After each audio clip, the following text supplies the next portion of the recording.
சொல்கிறாங்க. வாங்க எப்படி செய்யலாம்னு பார்க்கலாம். இதுக்கு தேவையானது வந்து பெரிய வெங்காயம் ஒன்று கட் பண்ணி வச்சுன்னு இருக்கிறேன். பச்சை மிளகா காரத்துக்கு ஏற்ற மாதிரி, நாங்கள் எங்கள் வீட்டில் காரம் நிறைய சாப்பிட்றோம், அதனால் இந்த அளவுக்கு போட்டு வச்சுன்னு இருக்கிறேன். நீங்கள் பச்சை மிளகா சாப்பிட மாட்டாங்க, காரம் கம்மியாக சாப்பிட்றதா இருந்தால் காஞ்ச மிளகா இல்லை உங்கள் காரத்துக்கு ஏற்ற மாதிரி நீங்கள் காரம் போட்டுக்கோங்க. கறிவேப்பிலை, கொத்தமல்லி, பூண்டு, புளி, 4 மீடியம் சைஸ் தக்காளி கட் பண்ணி வச்சுன்னு இருக்கிறேன். இப்போ எப்படி செய்யலாம் வாங்க பார்க்கலாம். ஃபஸ்ட்டு அடுப்பு ஒன்று பண்ணிவிட்டு கடாய் ஒன்று வச்சுக்கணும். இப்போ எண்ணெய் ஊற்றிக்கலாம். இந்த கடாயில்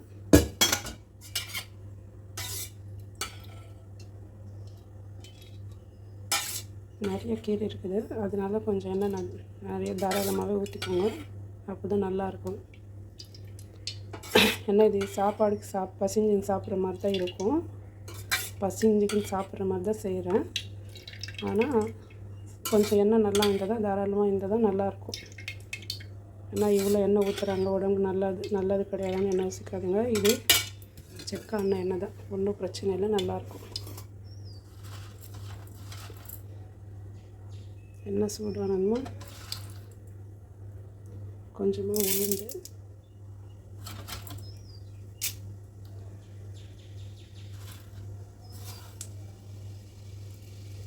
கொஞ்சமாக கடுகு,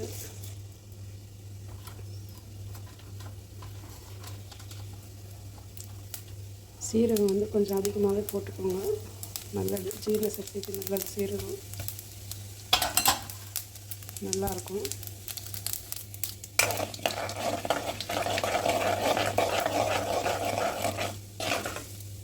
இது இந்த மாதிரி சவுண்டு வந்த உடனே ஒவ்வொன்றா சேர்த்துக்கலாம். நம்ம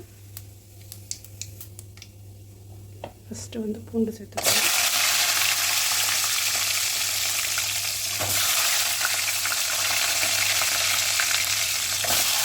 வெங்காயம்,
இப்போ ஒவ்வொன்றா எல்லாமே சேர்த்தாச்சு.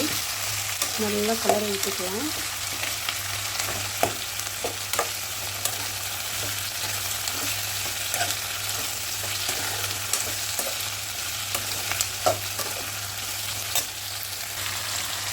வெங்காயம் தக்காளிக்குள்ளே டேஸ்ட்டு கொஞ்ச நேரம் உப்பு போட்டுக்கலாம். கல்லுக்கு போடலாம். உப்பு போட்டால் தக்காளி வெங்காயம் எல்லாம் சீக்கிரமாக வெந்துடும்.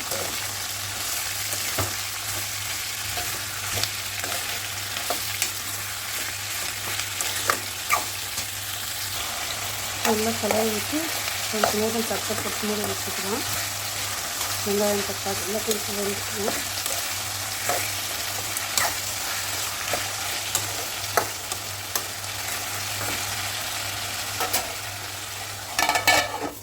ஃப்ளேம் வந்து மீடியம் ஃப்ளேமில் வச்சுக்கோங்க.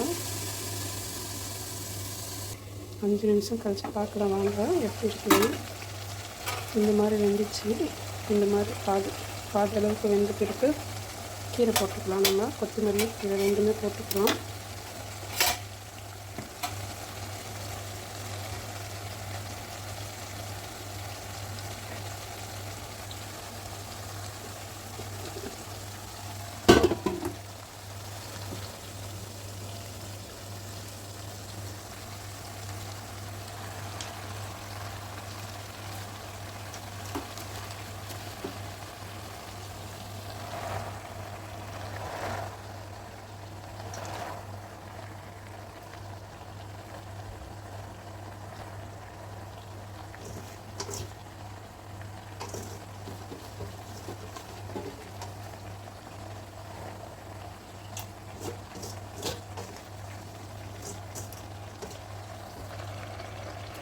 மூடி வச்சுக்கலாம் கொஞ்ச நேரம்.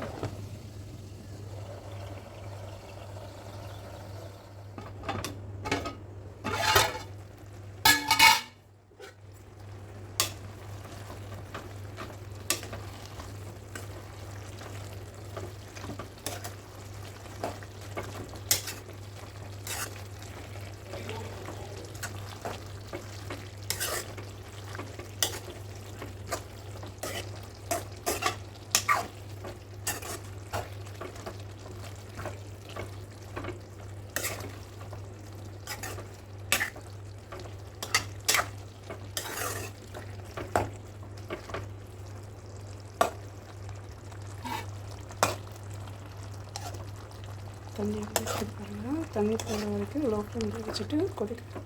இந்த மாதிரி ஆன பிறகு ஆஃப் பண்ணிக்கணும் கேஸு. நல்லா சூடு ஆறின பிறகு மிக்சியில் போட்டு அரைச்சிக்கின்னு சாப்பாடில் போட்டுக்கின்னு சாப்பிட்லாம். நான் மிக்ஸி அரைச்சிட்டு சாப்பிடும்போது காட்டுறேன் உங்களுக்கு எப்படி இருக்குதுன்னு.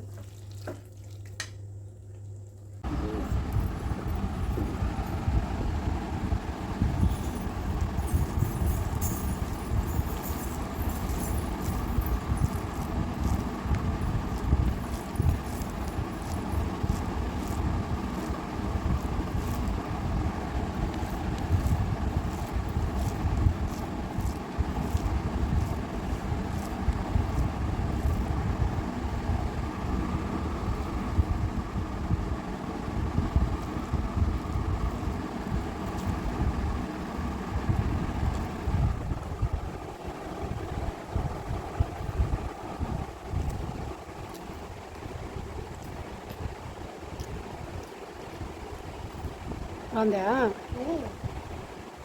మన అమ్మ పెట్టిన చీజ్ సూపర్. అయ్యో